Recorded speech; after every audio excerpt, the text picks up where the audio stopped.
Gravel is being dumped from a conveyor belt at a rate of 30 cubic feet per minute, and its coarseness is such that it forms a pile in the shape of a cone whose base diameter and height are always equal. How fast is the height of the pile increasing when the pile is 10 feet high? All right, so we have gravel being dumped by a conveyor belt. I'm going to draw a really bad drawing of this. So we've got a conveyor belt, and it is going to dump gravel down, and that gravel is going to form a pile that is in the shape of a cone. So it's going to be something like this. And as more and more of the gravel falls, it's still going to be a cone shape, but it's going to be bigger. And the relationship that we're told is that the diameter of the base and the height are always equal.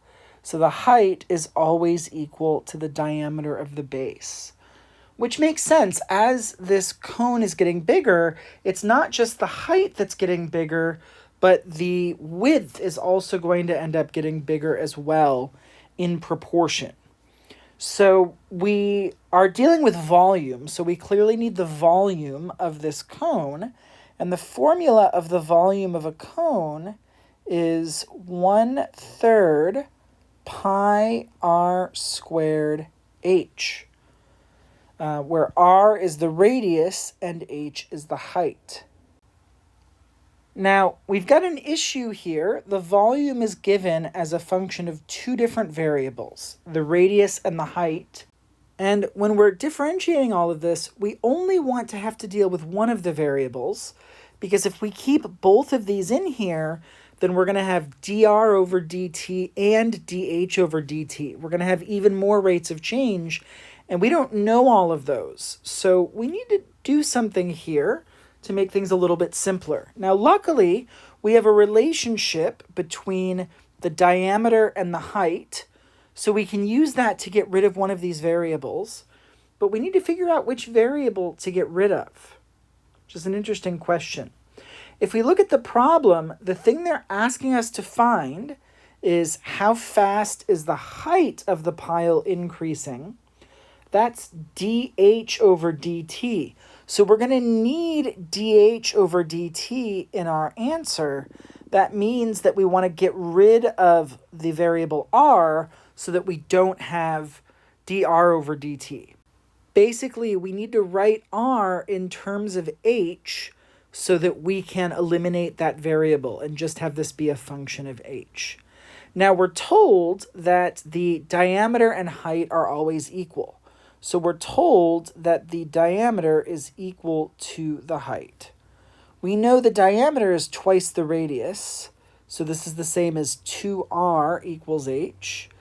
And we want to know what r is as a function of h, so we can get rid of the r squared there. And we can get that by dividing both sides by 2. So r is h over 2. And we can plug that in to the original formula so that we can have the volume just as a function of the height here. So this is going to be 1/3 times pi times r squared, but r is h over 2 squared times h. And if we simplify that, 2 squared in the denominator is 4 in the denominator, and 4 times 3 is 12. So we're going to have 12 in the denominator of the coefficient, and we still have that pi, which goes in the numerator. And then we've got h squared times h, which gives us h cubed. So the relationship we're going to deal with here is volume equals pi over 12 times h cubed. That's not true of every cone, but it is true of the cone in this problem, which has the base diameter equal to the height.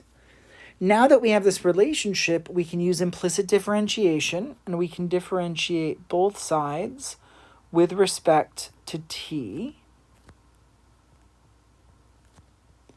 So I'm just going to write this out now. And then we can differentiate. The derivative of v with respect to t is just written dv over dt. And then on the right, when we differentiate h cubed, that's going to be 3h squared. I'm going to keep the pi over 12 out front. So pi over 12 times 3h squared, but then times dh over dt. We've got to use the chain rule because h is a function of t. Now, 3/12 reduces to 1/4, so we can simplify the right-hand side.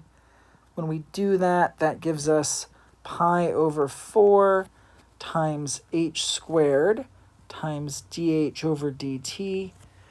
And now that we've done our implicit differentiation and we've simplified things, we can plug in the unknown quantities. We're told that we're looking for this rate of change specifically when the pile is 10 feet high. So that means h is 10. So that's pi over 4 times 10 squared. And on the left-hand side, we've got dv over dt, but we're told that the conveyor belt is dumping gravel at a rate of 30 cubic feet per minute. So that rate of change is 30. All right, now we've got all of our unknowns plugged in for, except dh over dt, which is what we're solving for. Let's simplify the right-hand side. 10 squared is 100, and 100 divided by 4 is 25. So that's the same thing as 25 pi over there. dh over dt. And when we divide both sides by 25, I'm kind of running out of space down there, so I'm going to move it over here. dh over dt is going to be 30 over 25 pi, which reduces to 6 over 5 pi. And if we use a calculator to get a decimal approximation, that is about 0.38. And this is the height of the pile, so it's going to be in feet per minute, since the unit of time we used was minutes. So we were asked, how fast is the height of the pile increasing? At that moment, well, it's increasing at a rate of 0.38 feet per minute.